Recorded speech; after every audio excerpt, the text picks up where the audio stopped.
Hello tout le monde, je suis contente de vous retrouver aujourd'hui pour une vidéo qui va vous parler de tarot et de loi d'attraction et vous allez comprendre pourquoi ça va bien ensemble. Je reviens quelques instants sur la notion de tarot divinatoire qui n'est pas celle que j'utilise le plus. En fait, effectivement, on peut venir chercher une information avec le tarot pour ce qui va se passer dans un avenir proche, on va dire. Mais le tarot ne lit que vos énergies de maintenant, ce que vous vibrez maintenant et ce à quoi vous êtes prêt maintenant. Si l'info que vous recevez ne vous plaît pas, vous restez le maître de votre vie, vous restez votre propre créateur et vous avez le droit de changer l'information. Un exemple, vous venez parce que vous avez postulé quelque part, vous vous demandez si l'emploi est pour vous et le tarot a l'air de dire que non. Et quelque part, vous avez très envie de l'avoir.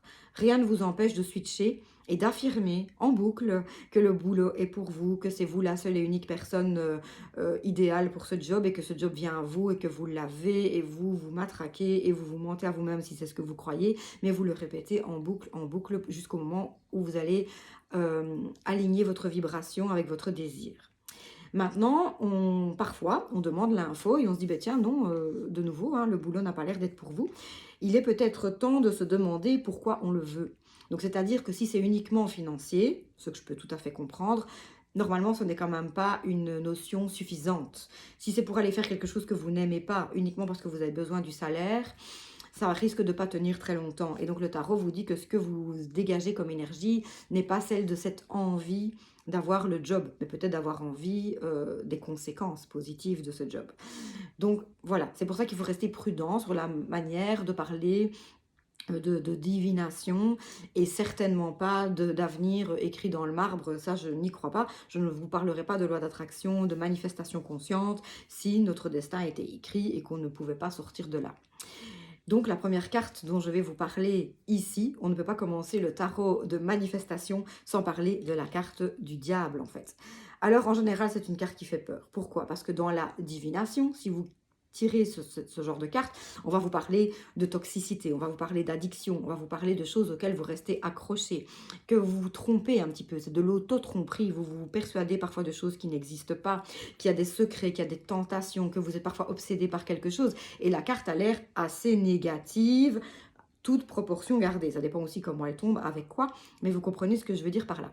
Or, cette fameuse carte du diable, là je la prends en tarot de Marseille, qui est le tarot dans sa forme originelle. Après j'en lis d'autres, on en parlera dans une prochaine fois. Mais celle-ci est vraiment dans le graphisme le plus ancien, on va dire. Et donc qu'est-ce qui se passe? C'est que sur la carte, vous avez le diable et il est posé sur l'enclume. Et l'enclume, quelque part, c'est la lourdeur du matériel, c'est la lourdeur de la 3D. C'est-à-dire que c'est une carte qui vous parle de votre pouvoir de manifester. Et comme vous l'avez entendu, dans la prévision divinatoire, on vous parle d'obsession, on vous parle d'addiction, donc ça a une tendance négative.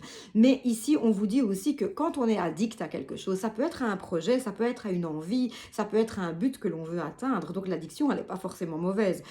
Voilà, on sépare aussi l'addiction au sucre, à l'alcool, à la cigarette, de l'addiction à je veux vraiment obtenir ça, je deviens passionné. C'est aussi une carte de passion, le diable. Et donc pour arriver à quelque chose, pour arriver à obtenir ce que l'on veut dans la matière, il faut être vraiment passionné. Il faut le vouloir d'une façon incroyable. Il faut avoir la foi en sa réussite d'une façon incroyable. Et le diable nous parle de ça. Quand vous tirez le diable dans un tarot qui va vous aider dans la manifestation, vous comprenez que vous n'avez plus qu'à développer votre passion pour que ce que vous voulez du plus profond de votre cœur se matérialise dans votre 3D.